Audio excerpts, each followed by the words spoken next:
ओम नमः शिवाय गुरवे सच्चिदानंदमूर्तये निष्प्रपंचाय शांताय निरालंबाय तेजसे। हरिओम प्रभु जी, आज के इस अध्यात्म परिषद में आप सबका स्वागत है। आज का प्रश्न दिल्ली नोएडा से शोभा जी का है। उन्होंने पूछा है कि गीता जी के 8वें अध्याय के 4th श्लोक में जो अधिभूत, अधिदैव, अधियज्ञ, ये सब जो बातें आती हैं पकड़ में नहीं आती, ये बातें समझ में नहीं आती। उसको रामसुखदास जी ने पानी का, भाप का, बर्फ का, ओले का उदाहरण देकर समझाया है, लेकिन वह उदाहरण भी समझ में नहीं, पकड़ में नहीं आ रहा है। तो इसको जरा हम समझना चाहते हैं। चलो ठीक है, हम इसकी चर्चा तो करेंगे, लेकिन ये जो रोग है ना समझी का, उसका नित्य निवारण कैसे होता है ये भी जरा हमें समझ लेना चाहिए। भगवान ने सभी मनुष्य बनाए, सभी मनुष्यों को बुद्धि दी, सभी मनुष्यों को विवेक दिया, लेकिन मनुष्य बुद्धि और विवेक प्राप्त करके भी क्यों बातें समझ नहीं पाता? क्योंकि बुद्धि में तीव्रता नहीं है, तीक्ष्णता नहीं है, अभ्यास की कमी। अभ्यास करेंगे तो धार निकलेगी बुद्धि की। एक तो अभ्यास की कमी है, दूसरा बुद्धि में या तो चित्त में कह लो, मन में कह लो, अंतःकरण में कह लो, अशुद्धि है। राग द्वेष मन में भरे पड़े हुए हैं, इसलिए हम जो भी देखते हैं, माने समझते हैं, जो भी देखते हैं उसको राग द्वेष का चश्मा पहनकर ही देखते हैं।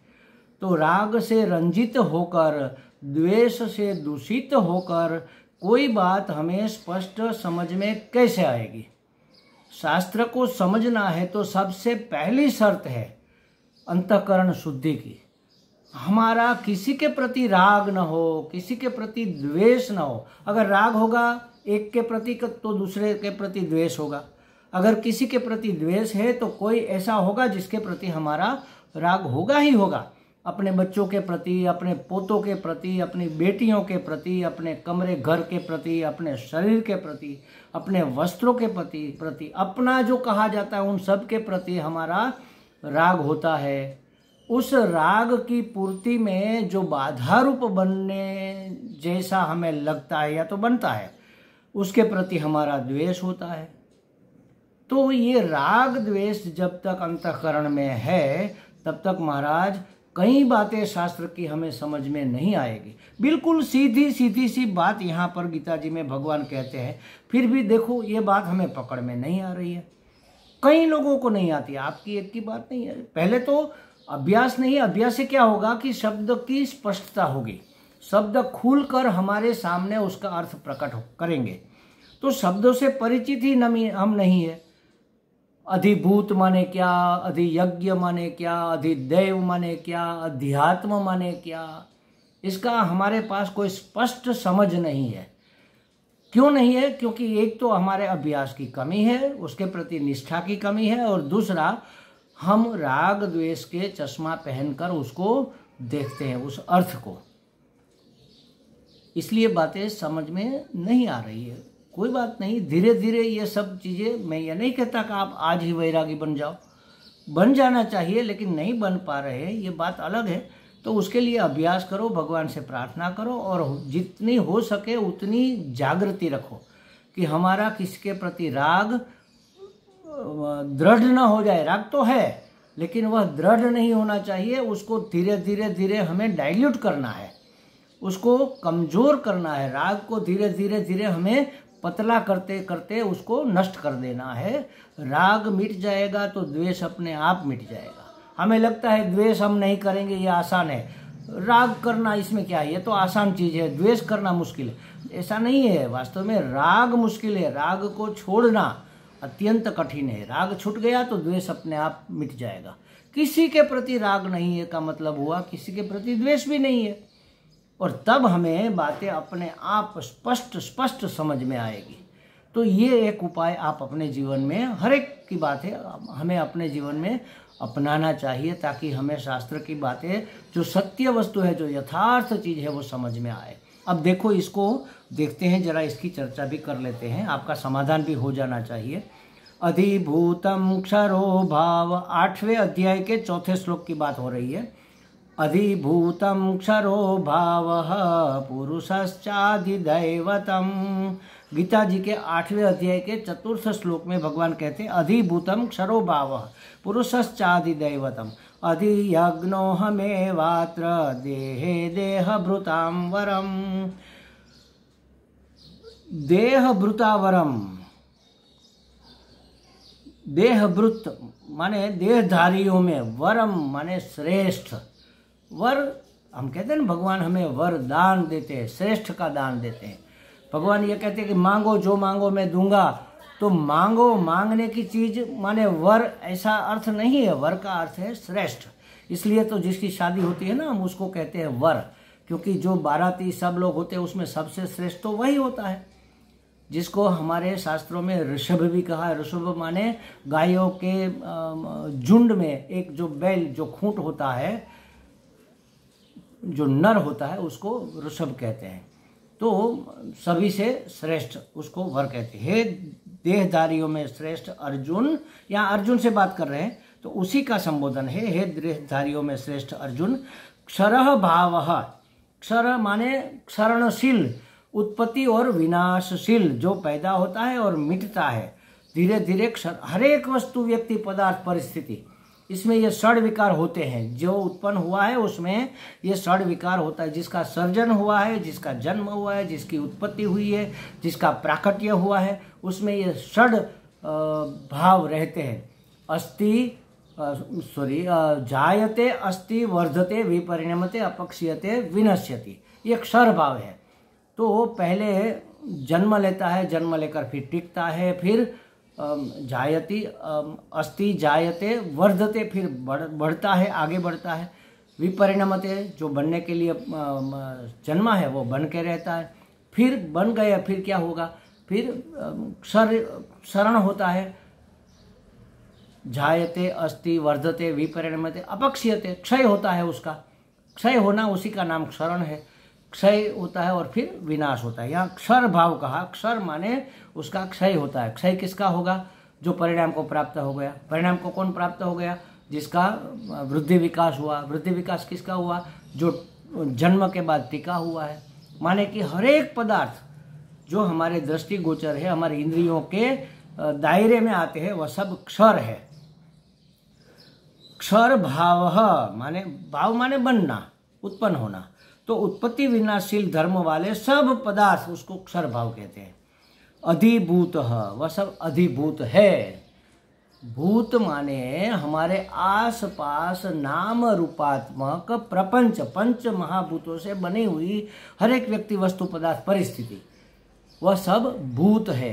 पंच महाभूतों से बना, इसलिए अधितः भूत। अधि शब्द का अर्थ होता है अधितः, विशेष रूप से, भूत के विशेष रूप में दिखने वाले ये सब व्यक्ति, वस्तु, पदार्थ हमारे आसपास जो भी हमें दिखे वह सब अधिभूत है। जो नक्कर, सॉलिड जो दिख रहा है, वह जो हमारी इंद्रियों का विषय बन रहा है, वह अधिभूत है। तो उत्पत्ति विनाशशील धर्म वाले सब पदार्थ अधिभूत है। तो अधिभूत क्या है, हमें बात समझ में आ गई। पुरुष अधिदैवम, पुरुष, पुरुष माने हिरण्यमय पुरुष, या तो सूत्रात्मा कह लो, ईश्वर कह लो। अधिदैव माने जो दिव्य है, दैव माने दिव्य है, जो ये स्थूल स्वरूप में नहीं है। माने कि हमारे जो देवता लोग हैं, वरुण, सूर्य, अश्विनी कुमार, दिग्देवता, ये सब अधिदैव है। और उन देवों का जो अधिपति है उसको हम ईश्वर कहते हैं। तो यहाँ ईश्वर माने सूत्रात्मा, सूत्रात्मा माने सभी आत्मा, जिसको हम आत्मा मानते हैं ना, ये जीवात्मा एक, दूसरा जीवात्मा अलग, तीसरा अलग, सब के अंदर जो सूत्र के रूप में, धागे के रूप में पिरोया हुआ है। जैसे आकाश, 1000 घड़े पड़े हैं, घड़े के अंदर का आकाश घटाकाश कहा जाएगा। कोई बड़ा घड़ा है, कोई छोटा घड़ा है। मठ के अंदर का आकाश मठाकाश कहा जाएगा, बाहर का आकाश महाकाश कहा जाएगा, लेकिन है तो एक ही आकाश, सब में पिरोया हुआ। तो उसी तरह सब में जो चैतन्य, जो दिव्य स्वरूप पिरोया हुआ है, उसको हम भगवान कह लो, ईश्वर कह लो, सूत्रात्मा कह लो, हिरण्यगर्भ कह लो, हिरण्यमय पुरुष कह लो, ये सूत्रात्मा, ये अधिदैव है। अधितः दैव, देवता अधिक रूप से जो अभिव्यक्त हो रहा है, हमारी समझ में आ रहा है, पकड़ में तो नहीं आ रहा है लेकिन समझ में आ रहा है, वह अधिदैव है। तो कहते हैं कि सर्वभाव अधिभूत, उत्पत्ति विनाशील धर्म वाले सब पदार्थ अधिभूत है। पुरुष अधिदैव, हिरण्यमय पुरुष या सूत्रात्मा या ईश्वर वह अधिदेव है। और अत्र देहे अहम एव अधियज्ञ, इस शरीर में अहम माने मैं, कौन कह रहा है? भगवान कह रहा है। सब में बसा हुआ है, इसलिए उसका नाम वासुदेव है। मैं वासुदेव, उसमें सब में जो बसा हुआ हूँ, जो मैं सूत्रात्मा चैतन्य आत्मा के रूप में सब में रहा हुआ हूँ, जिसको अंतरात्मा भी कह लो आप, वह मैं अंतर्यामी रूप से, एव ही अंतर्यामी रूप से अधियज्ञ हूँ। अधियज्ञ माने यज्ञ के अधिकारी, अधितः यज्ञ, हम जो भी कर्म करते हैं वह सब उसको अर्पण होते हैं, इसको कहते हैं अधियज्ञ। वह मैं हूँ, मुझको पहचानो, मैं हरेक के अंतःकरण में रहा हुआ, अंतर्यामी रूप से रहा हुआ, अंतरात्मा से रूप से रहा हुआ, वासुदेव रूप से रहा हुआ, मैं सब में सूत्र की तरह पिरोया हुआ हूँ। अब इसी बात को समझाने के लिए राम सुखदास जी ने पानी का उदाहरण लिया है। देखो ये जो छोटी सी गीता प्रबोधिनी विशिष्ट संस्करण है, उसमें कहा है जैसे एक ही जल तत्व, देखो जल की बात नहीं है, जल तत्व की बात है, H2O की बात है। चाहे वह मैला गंदेला हो, चाहे वह गंगा जल हो, चाहे वह यमुना जल हो, चाहे मानसरोवर का जल हो, चाहे समुद्र का खारा जल हो, हमारे मटके का जल हो, घर का हमारे नलके का जल हो, कोई भी जल हो, वो जल में जो जल तत्व है, जल पना जो है, H2O जिसको हम कहते हैं, वह जल तत्व परमाणु रूप में होता है, माने एकदम सूक्ष्म रूप में होता है, लेकिन होता है स्थूल। भाप रूप में होता है, उससे थोड़ा पतला। बादल रूप में होता है, वर्षा की क्रिया के रूप में होता है, बूंद के रूप में होता है, ओले माने बर्फ के टुकड़े के रूप में, भिन्न भिन्न रूप में दिखता है, लेकिन है तो जल तत्व। आप बर्फ को ले लो, उसको लेबोरेटरी में ले जाओ, H2O निकलेगा। बर्फ पिघल गया तो पानी हो गया, वह भी H2O माने जल तत्व है। पानी को उबाला तो भाप बन गई, दिखती है लेकिन एकदम महीम है, एकदम सूक्ष्म है, भाप बन गई, दिखती है सिर्फ और हवा में उड़ती है, तो वह भी जल तत्व है। और भाप में से भाप भी अदृश्य हो जाए तब भी जो मॉइस्चर रहता है हवा के अंदर, बारिश के समय कहते हैं ना कि हवा में भाप का इतना प्रमाण है, दिखता तो नहीं है ना, वो मॉइस्चर, वो गीलापन, वो भी जल तत्व ही तो है। हमारे और आपके बीच में जो ये वातावरण है उसमें जल तत्व रहा हुआ है। सभी जल तत्व के विविध रूप है, तो उसको उदाहरण के रूप में समझाते हैं कि परमाणु रूप में जल तत्व माने तत्व के रूप में जो जल रहा हुआ है उसको ब्रह्म समझ लो, ब्रह्म तत्व के रूप में है। अब वह थोड़ा गाढ़ा हुआ तो भाप बन गया, तो अधियज्ञ, ये भाप है जो हमारे अंदर अंतर्यामी के रूप में बसा हुआ ब्रह्म है, उसको अधियज्ञ कहते हैं। समझ लो कि जल तत्व जो तत्व है, जो मॉइस्चर है, वह भाप रूप में बना, वो और ज़्यादा सघन हो गया तो बादल रूप हो गया, तो अधिदैव समझ लो बादल रूप में है। और बादल में से बारिश पड़ने लगी, ओले गिरने लगे या बारिश पड़ने लगी तो बूंद रूप में जो है वह अध्यात्म है। हमारे आसपास जो पंच महाभूतों का बना है वह अध्यात्म है। बूंद तो और ज़्यादा नक्कर हो गई, पहले जल तत्व था, फिर उससे नक्कर भाप हुई, उससे नक्कर बादल हुए, उससे थोड़ा सॉलिड बूंद रूप में हुआ, वो अध्यात्म है।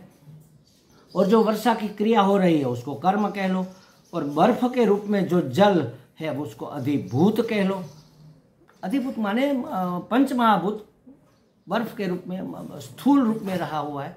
परमात्मा के इसी समग्र रूप के लिए गीता जी में वासुदेव सर्वमिति कहा गया है। सब वासुदेव ही वासुदेव है, सब भगवान के लिया हुआ ही नाम रूप है, भगवान का लिया हुए ही एक वेश है। जल ही जल है, चाहे उसको जल तत्व कह लो, उसको जरा गाढ़ा करके थोड़ा सॉलिड करके उसको भाप कह लो, भाप जब सॉलिड होती है तो बादल कह लो, बादल जब सॉलिड होता है तो वर्षा की बूंदे कह लो, वर्षा की बूंदे पानी के रूप में गिरती है, वो ज़्यादा कठोर हो जाती है तो बर्फ कह लो, ओले, है तो जल तत्व ही। बस उसी तरह ब्रह्म ने थोड़ा नक्कर रूप लिया तो हमारे अंदर अंतर्यामी के रूप में आ गया अधियज्ञ, और बाहर बादल के रूप में जो रहा तो उसको कहा अधिदैव, माने कि देवता के रूप में ये ग्रह है, वरुण है, सभी देवता जो सूर्य देव है ये सब देव के रूप में अधिदैव के रूप में आ गया, और हमारे ये शरीर के रूप में अध्यात्म के रूप में आ गया। अभी हम इस शरीर संघात को ही तो आत्मा मानते हैं, तो ये अध्यात्म रूप में आ गया। इसीलिए शास्त्र में कई जगह वासुदेव सर्वम सदसच्चाहम सदसतत परम यत, इस शब्दों से उसको कहा गया। वासुदेव सर्वम पहचाना हुआ ये फ्रेज है, सब वासुदेव है, सब वासुदेव है, मतलब कि सब रूप में रहा हुआ वासुदेव एकमात्र है, या तो एकमात्र वासुदेव ने ये विविध वेश धारण किए हुए है। इस रूप में तुम मुझे अपनी अंतरात्मा के रूप में जानो। वासनात् इति वासुदेव, जो सब में बसता है उसको कहते हैं वासुदेव। तो हमें लगता है शोभा जी को या उसके साथियों को थोड़ी स्पष्टता हो गई होगी। महाराज अंतःकरण शुद्धि करो, राग द्वेष का निवारण करो, अपने आप अर्थ का स्फुरण होगा। मैंने समझाया, आपको थोड़ी बातें समझ में आ गई होगी, लेकिन मैं गारंटी से कह सकता हूँ कि 100% एक एक शब्द का जो मेरा आशय है कहने का वह पकड़ में नहीं आया होगा पूरा का पूरा, क्योंकि जितना अंतःकरण शुद्ध होगा उतनी बातें स्पष्ट होगी। 10, 50, 100, 1000 लोगों ने ये बातें सुनी होगी, लेकिन सबको एक तरह से समझ में क्यों नहीं आता? क्योंकि हर एक के अंतःकरण में राग द्वेष आदि मैल, काम, क्रोध, लोभ, मोह, मद, मात्सर्य, दंभ, ये सब चीजें थोड़ी बहुत मात्रा में तारतम्य के रूप में रही हुई है। जिसका जितना अंतःकरण मैला उसको उतनी बातें कम समझ में आएगी। जितना अंतःकरण शुद्ध होता जाएगा बातें स्पष्ट होती जाएगी। अगर आप समझते हो कि आपको समझ में आ रहा है तो आपका अंतःकरण शुद्ध हो रहा है। महाराज परमात्मा को प्रार्थना करो और राग द्वेष को छोड़ो। जो भी है ठीक है, ईश्वर की योजना है, ईश्वर की आज्ञा है, बेठीक कैसे हो सकता है? अगर ये भावना रही तो किसी के प्रति न द्वेष होगा न किसी के प्रति राग होगा। हमें लगता है काफ़ी बातें स्पष्ट हो गई होगी। हरि ओम।